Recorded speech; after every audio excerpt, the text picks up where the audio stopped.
the Apache Junction Water District special meeting for May 6, 2025 to order and request that all cell phones be maintained on silent. Roll call.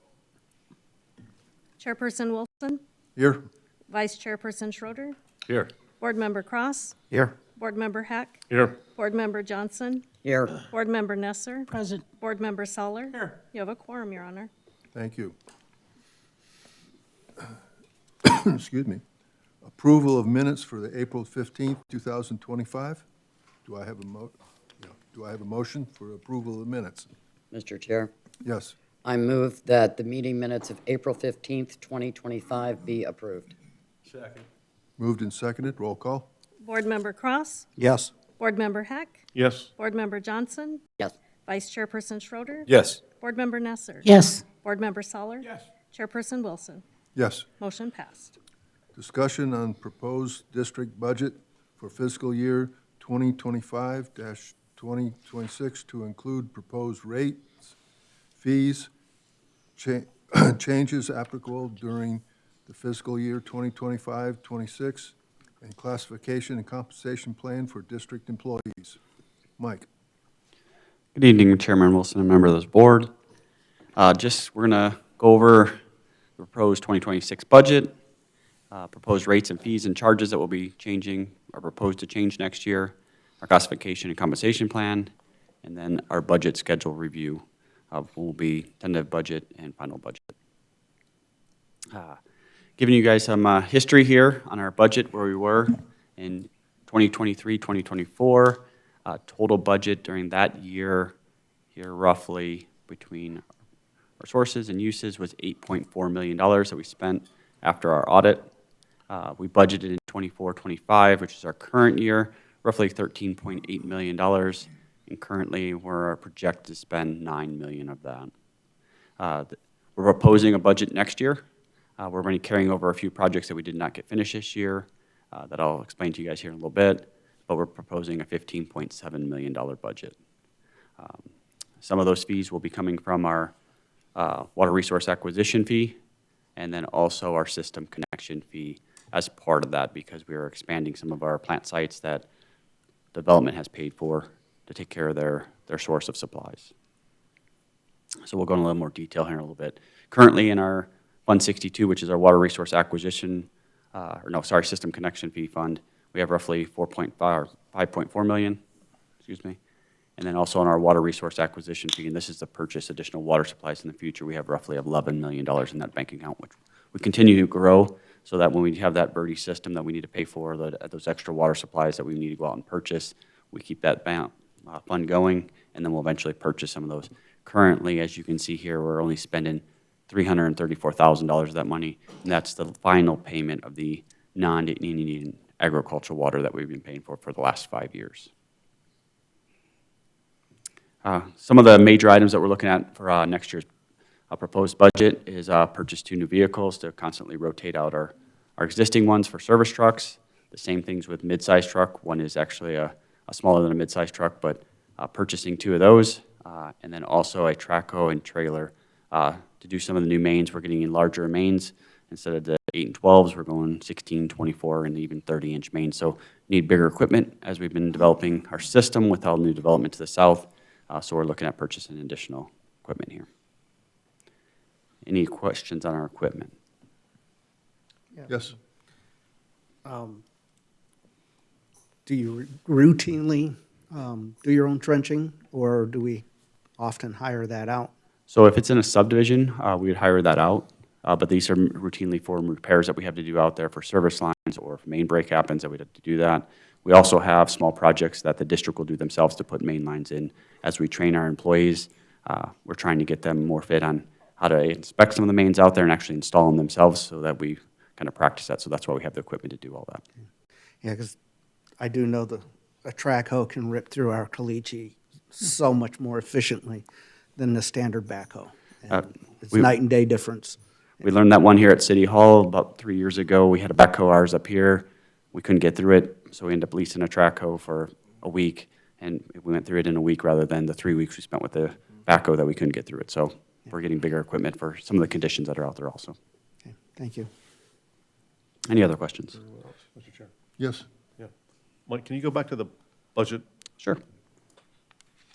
So just a question for, maybe to help me understand. So on the uses, the operating, that's the operating expense, right? And the uses, Correct. so it's the 2020, this year's budget was 5.9 million.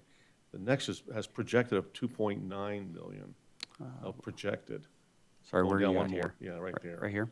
How does, so that was that's a lot less. Is that, then we pushed the number for next year up to that number. Is there a reason why that would have been so low? I would have to look at that. Those are the projected numbers. We had 5.9 million in there. I'm not sure why our projection is so low there for the year. We need to take a look at that, to be honest with you. Okay, that just seems way kind of, Gotcha, yeah, it looks out of place here, like you're saying. Yeah, let me take a look, and I will report back to you on our next meeting on that. Especially, Mike, since the year before you're at 4.6, it does, Yeah. something's off right, there. exactly. That's why it seems like it's Does an look like an outlier. error. It's an outlier, looks like an outlier, or you guys were incredibly efficient. Efficient. Or you had a lot of Which is- people quit, Yeah, but just walked that didn't off. happen. But that makes the whole, That did not happen. So yeah, let me research that, and I'll get back to you on that number for sure. Yep. Yeah, okay, thanks. Any other questions on this? Anyone else? Seeing none? Some capital projects for next year. We started this year on our design of our new office we're working with Public Works on their campus at Public Works Yard currently. We put money in the budget next year of 2.75 million, either to purchase additional lands, to start construction, to get through our design phase. We're doing a master plan for the Public Works Yard currently, splitting the cost with them as part of this project. So there'll be all kinds of ancillary items as part of that, a building for our customer service here. Some of our maintenance workers were currently in a warehouse that they made a office in. So we're actually making some facilities for our field staff as part of this, but we'll be working with the Public Works Department and the city to build more of a campus down there with police department. There's a few other divisions that you guys will be hearing about through the city budget also. They also have money planned in their budget as part of this. We're also looking at installing a 12-inch water line under US 60 at Goldfield. Goldview subdivision went in probably about 2 or 3 years ago. We're all looking at another development there, a multifamily home just south of Goldview subdivision, possibly a gas station.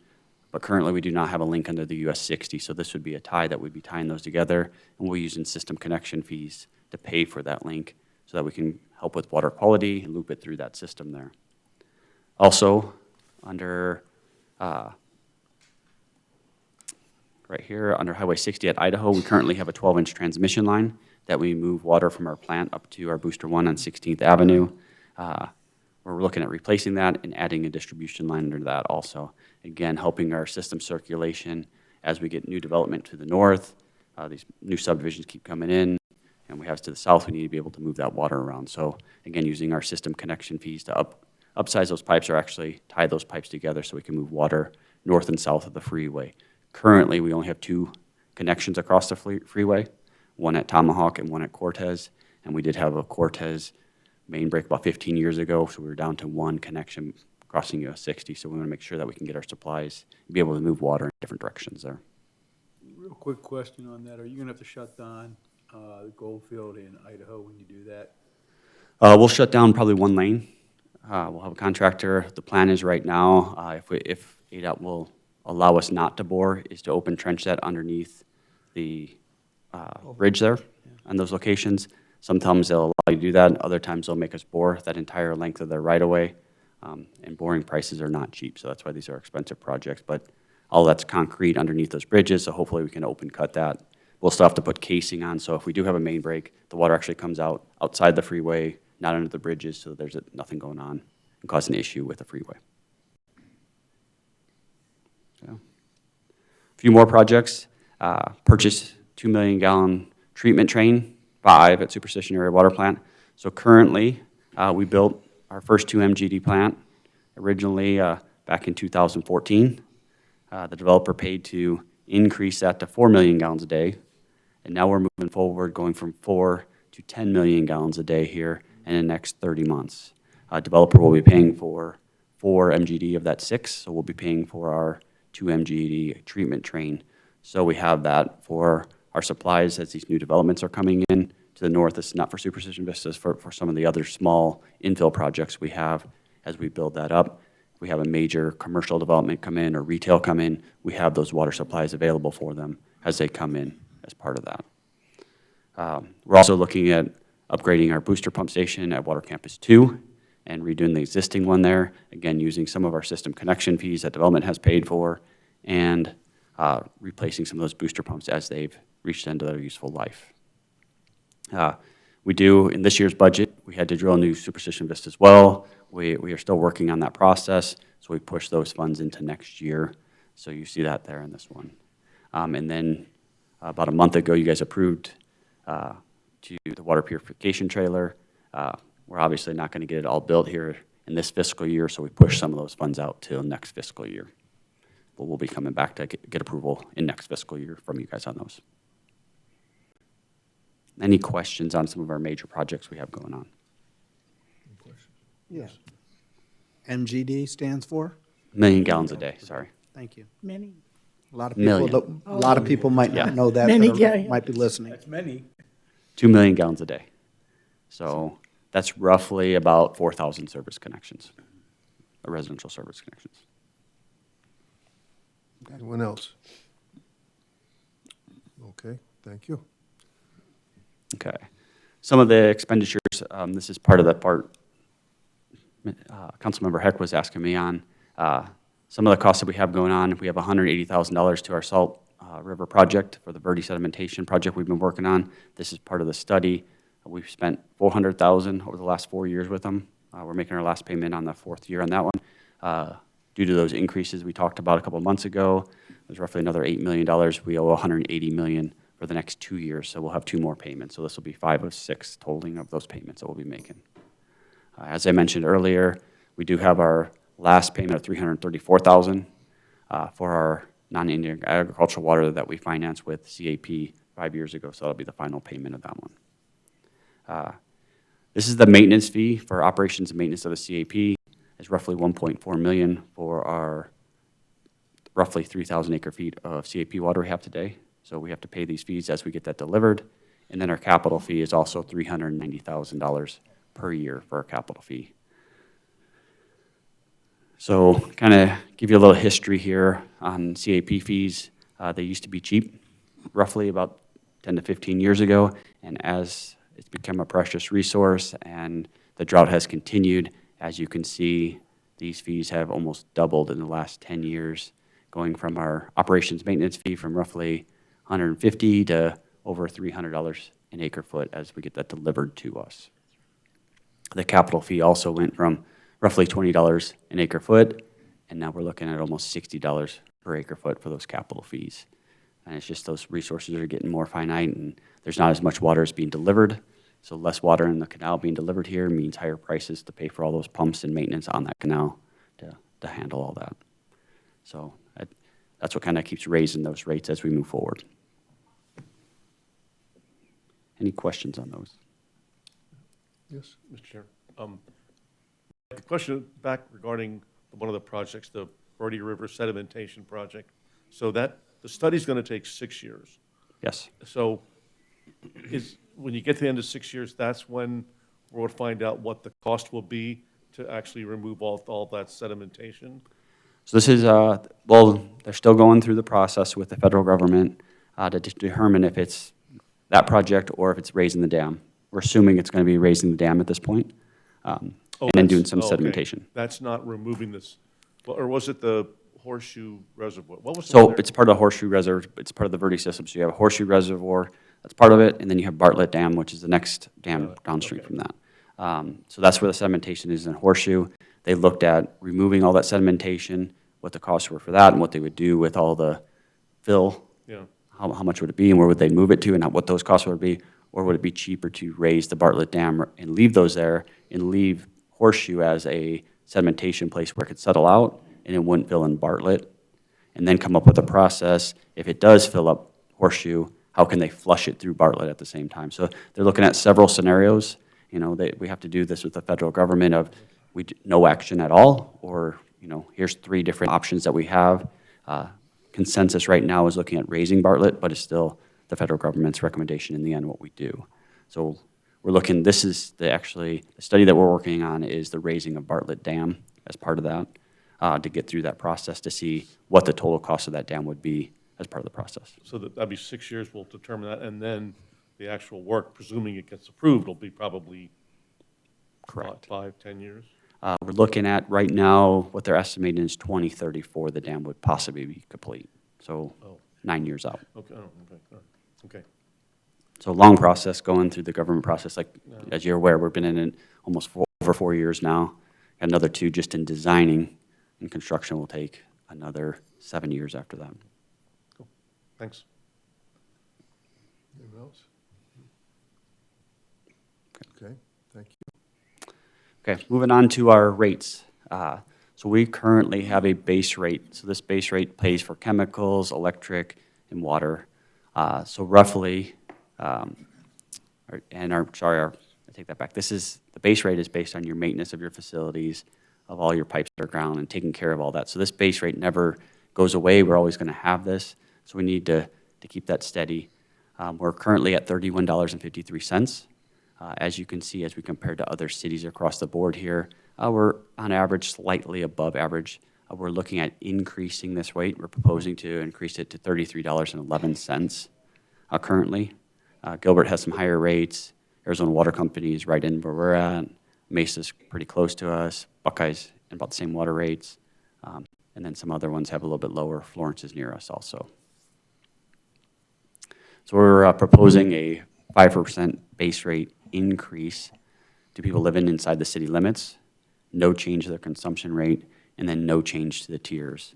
What I'm talking about on tiers is 0 to 4,000 is our lowest tier. It's $3 and so many cents per thousand. The next tier is $5 per thousand. The next tier is $6.50 per thousand roughly. So we have these tiers that go up. So we're at 0 to 4,000, 4,000 to 10, and then 10,000 above. So we have these tier rates to promote water conservation. So the higher water use you have, the more money you pay for that water so that you'll use less water. So we're trying to reduce those as part of our fees.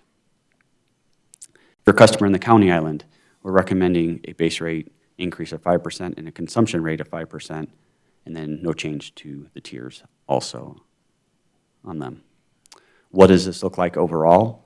So if you're in the district currently, if you are an average customer using 7,500 gallons per month, currently your water bill is roughly $73.25. Proposed new rate, we're raising this base rate by $1.58. No change to our consumption if you use 7,500. So your water bill would be $75. So roughly an increase of $1.75 per month to your water bill, or 2.3% overall increase to your water bill.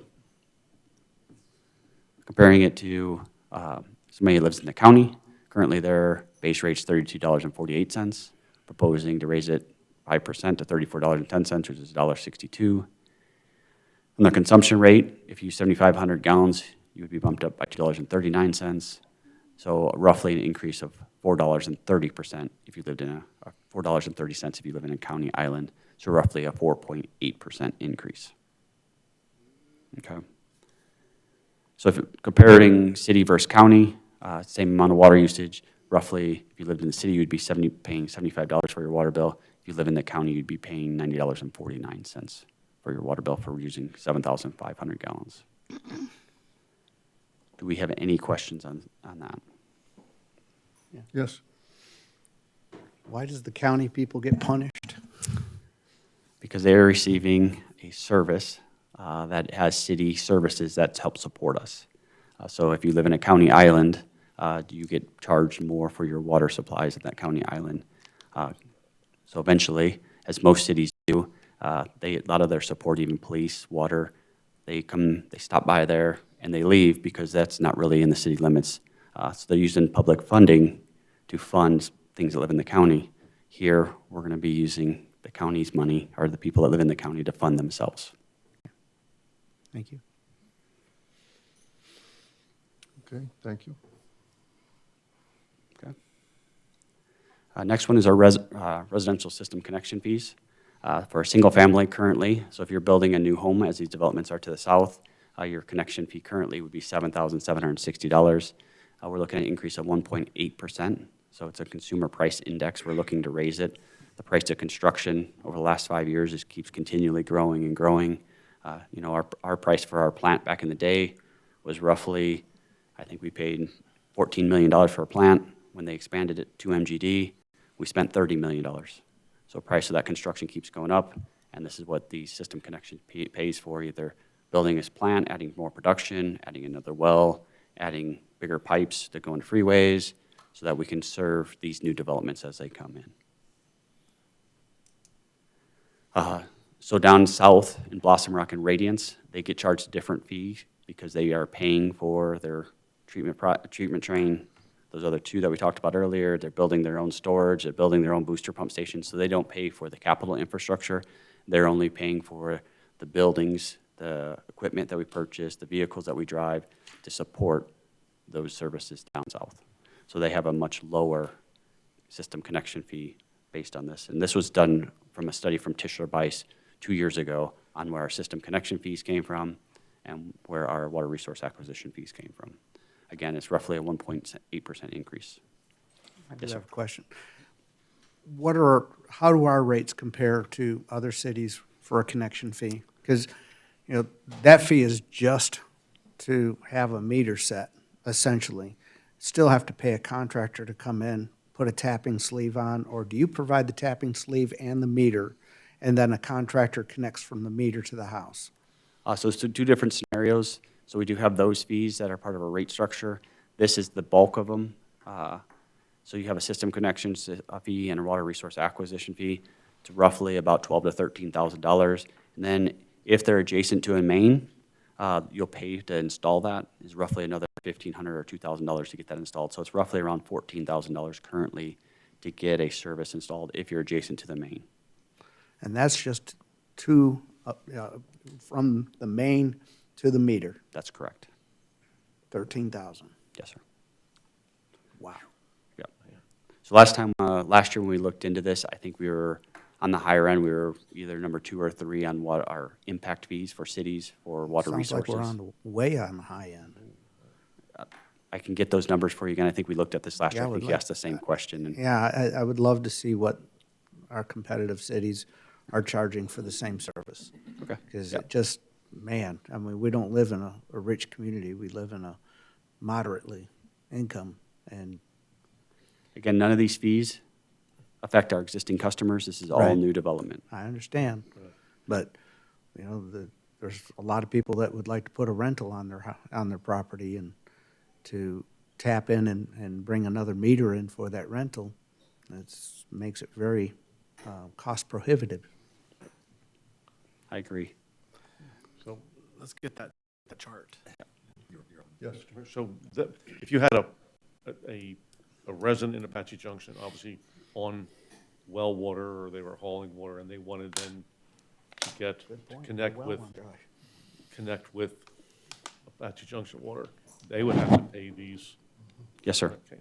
So what does it say doesn't affect the current customer base? Everybody's on the water, so they wouldn't need to have a connection, would they? Correct. You already have a connection, so you're not going to have to pay. These are system connection fees. So if you're a new customer, if you have a vacant lot and you're acting as a developer, just like Brookfield or any other lot that's out there that's coming in that is not building infrastructure, you know, we're paying $2 million for a 2 million gallon a day treatment train. We're paying $2 million for a well. We're paying $800,000 for a line to go under US 60. Where do those costs come from? Our existing ratepayers are already getting water. These new customers need to pay for that, and this is the infrastructure behind that, and this is how we pay for it, rather than charging our existing customer and raising their rates, so they have to pay for additional infrastructure that they're already getting water from. One last question. Sure. So if you're saying that it's, you know, here it shows that it's a $7,900 connection fee, but that's truly not the accurate answer, because you just said it's 13,000 when you Correct. put in the tapping sleeve, the trench to the main and the meter and everything. So why aren't we just showing that it's a 13,000 approximate fee? Because there are different buckets that these have to go in, and the money has to be spent accordingly. I can't spend this to maintain a main break. This specific money for system connection fees has to be to either upsize a main for new development, build additional capacity for booster pumps, building additional storage for new customers, building more treatment capacity. I can only use these funds for that. I cannot use it to maintain things. So that's why there's a different fee for this. We'll talk about water resource acquisition fees. There's a different fee for that. I can only use that to purchase additional water supplies. And then finally, we have now our 61 account, which is our operation and maintenance account. So that would be the $2,000 roughly to go out there and install it, is that fee has to be paid for that. So we have different buckets that these have to go to and only be spent in specific ways. That's why we have it spread out this way. We can give you a price if you'd like it at our next meeting to show you what a total price would be for a new customer. You guys would like to see that? I'd love to see that. Thank you. Yes. I don't know if time is flying that fast, but it seems like every time I turn around, you guys are raising the rates. When was the last time that you went from one year to the next and not raised the rates? Since I have been here, we have not. We've always taken a approach of a minimum rate increase. As you guys probably noticed, I don't know if you've seen Gilbert's rate increases, they did not do this. So in the last year, they raised their rates 100%. And guess how many people were in their meeting that day? Thousands. We did this 20 years ago, Chairman, and we had the same, we raised, I think, at that time, like 14 or 15%. We had people showing up in here all the time. So we took this conservative approach of roughly 2% a year, slowly making increases so it's a less impact at one time of $1 or $2 here, just to slowly keep up with these things that are happening out there. So that was what our consultants recommended, and that's what we've been doing for the last 15 years. So you were just mentioning that the different rates for different things, that money has to go to particular things. Correct. Correct. Which rate does the money go towards, I'm going to bring it up again, building a trailer for a demo, or even building a new facility? Where is that coming from? Which one of these rates do you get to pull from that to build the things you want to build? Okay, so a couple different things. So system connection fees. So that would be to build our office. That comes out of here for infrastructure for existing customers as we grow.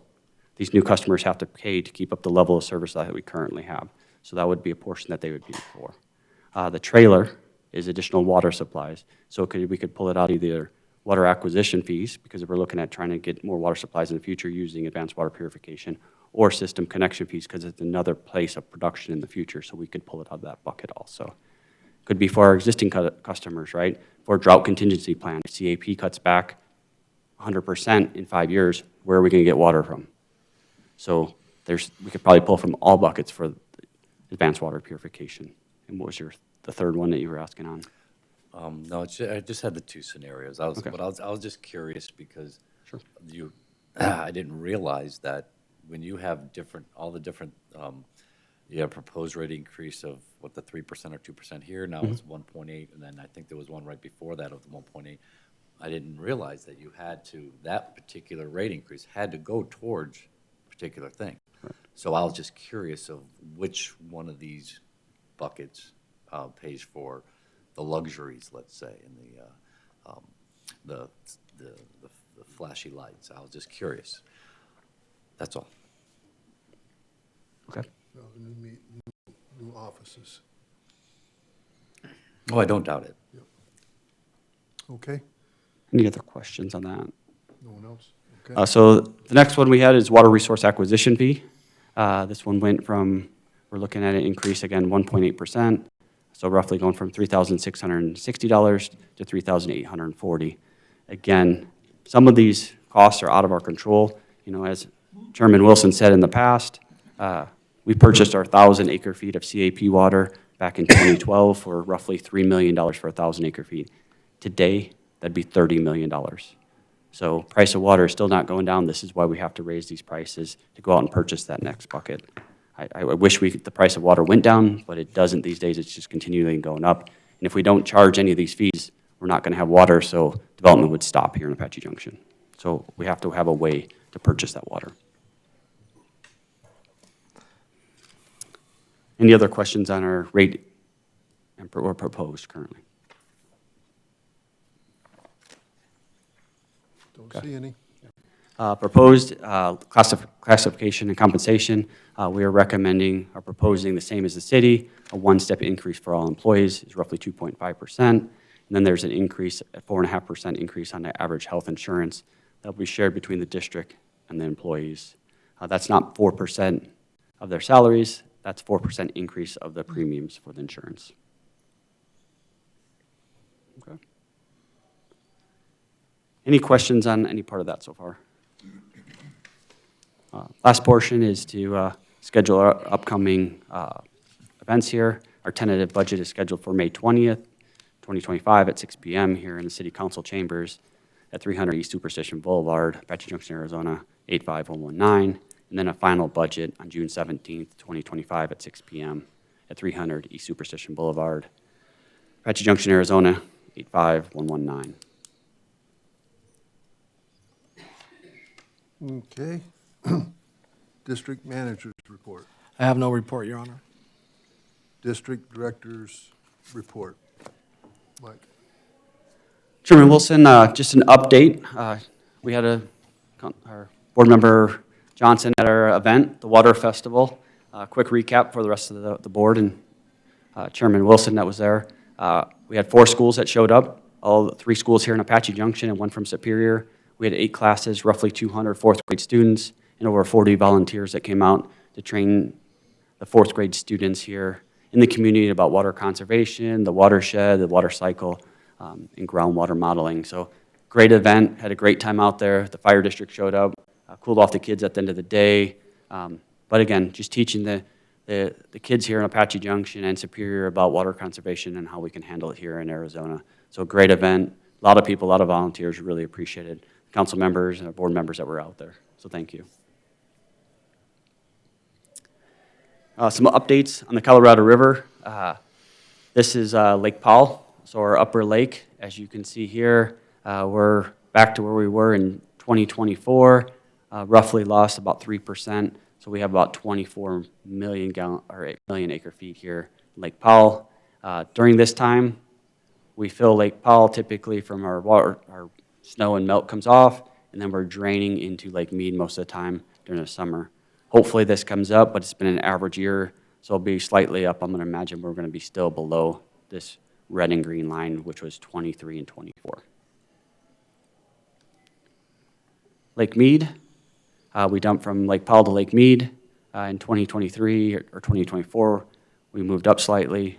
We're still reducing our average there, roughly at 36% last year, and now we're at 33% roughly this year at 25 million acre feet in that reservoir. So still declining. The elevation is 1060 here roughly, and if you remember, I believe it's 1070 is when we start getting into tier 1 or 1065, where it's a tier 1 reduction. So we lost some of our NIA water the last couple of years, so we're in that tier 1 reduction right now. If we get into higher tiers, the more reductions we receive, and it's based on elevation of the reservoirs.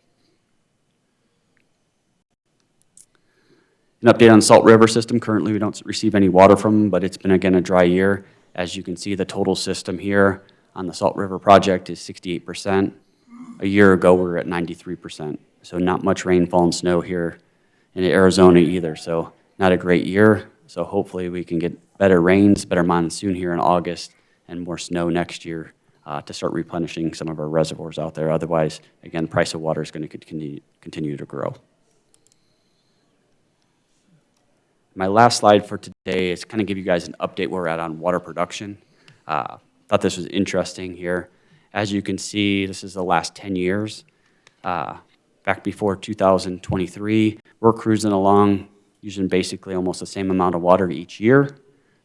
So don't have any really major projects to deal with, increasing production, increasing storage, increasing booster pumps. And then all of a sudden in 2023, We have our big development to the south, Super Precision Vistas, a couple other smaller developments start happening, and all of a sudden our water demands are growing. We go from 55 million gallons per year up to about almost 65 million gallons a year in 2023. And all of a sudden, 2024, we're going from 60 up to almost 70. And now we're almost in 2025. And as you can see, we're making another jump. And as this continues, I would imagine this is going to be somewhere up here, about 80 million in a year. So this is the need for all that infrastructure that we're putting in out there that we're trying to get ahead of now as these developments come in so we can manage that. Mike, Yes. how much of that is actually from construction trucks wetting the ground down, et cetera, as they, put the development in? So zero, this is all domestic water. Currently, we're providing CAP, raw CAP water to that development to the south. Okay. So they're not using it for construction. There may be some small developments that use potable water, but most of our construction water down south, or almost all of that is from raw CAP water, so it's not accounted for in this. Thank you. Any other questions tonight? No one else see any. All Okay. right, thank you. District Treasurer's Report. And since there's nothing else, I will adjourn this meeting. Thank you.